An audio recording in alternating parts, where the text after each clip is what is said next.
আপনারা সবাই বসুন।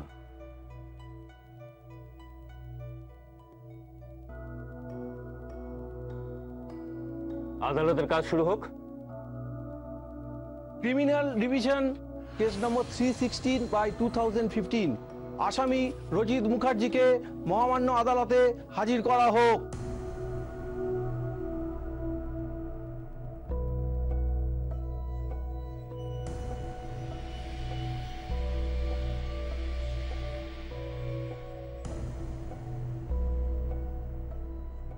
আদালতের কাজ শুরু হোক। প্রধান অভিযোগকারিণী ঝিল মুখার্জি আদালতে হাজির হন। ইওর অনার, এ কেসের প্রধান সাক্ষী এবং অভিযোগকারিণী ঝিল মুখার্জি এখন পর্যন্ত কোর্টে উপস্থিত হতে পারেননি। আপনি যদি অনুমতি দেন তাহলে আমি অন্য সাক্ষীদের উপস্থিত করতে পারি। কেন আসতে পারেননি কেন? এটা আমার কাছেও এখন খবর নেই, তবে আশা করি কিছুক্ষণের মধ্যেই হাজির হবে। বেশ, অনুমতি দিলাম। সাক্ষী সদাশিব চক্রবর্তী হাজির হন।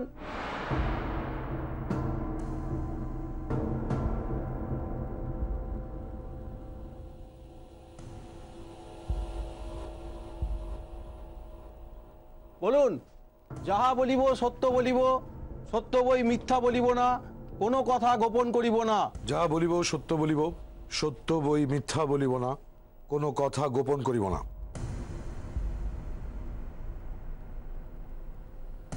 আপনার নাম? সদাশিব চক্রবর্তী। বাড়ির ঠিকানা? 21 নম্বর ফটিকচাঁদ বাইলেন। আপনি কি কাজ করেন? আমি ব্যাংকে চাকরি করতাম, এখন রিটায়ার করছি। আচ্ছা, এনাকে ভালো করে দেখে বলুন তো এনাকে চেনেন কিনা? চিনব না মানে? এই ধরনের অসভ্য অসামাজিক জীবকে চিনতে না পারার কোনো কারণই নেই। Objection your honour. কাঠগড়ায় কেউ উঠলেই আসামি হয়ে যায় না। সে সভ্য না অসভ্য, সামাজিক না অসামাজিক, একমাত্র মহামান্য আদালতে বলতে পারবেন, এই সাক্ষীর ওপরে নয়। Objection sustained. That's your honour.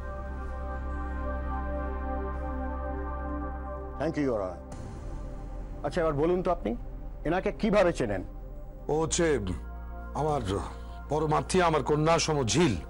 ঝিল মুখার্জির স্বামী সঞ্জিত মুখার্জির ভাই, মানে যশোজিৎ মুখার্জির ছোট ছেলে। একটা মদ্যপ, একটা লম্পট। আচ্ছা, দোলের দিন যখন ঘটনাটা ঘটেছিল তখন কি আপনি ছিলেন? হ্যাঁ, ছিলাম। আমরা রং খেলে নাচ গান করে হইচই করছিলাম। বাহ, ভেরি গুড। তা আপনি কি দেখেছিলেন সেখানে?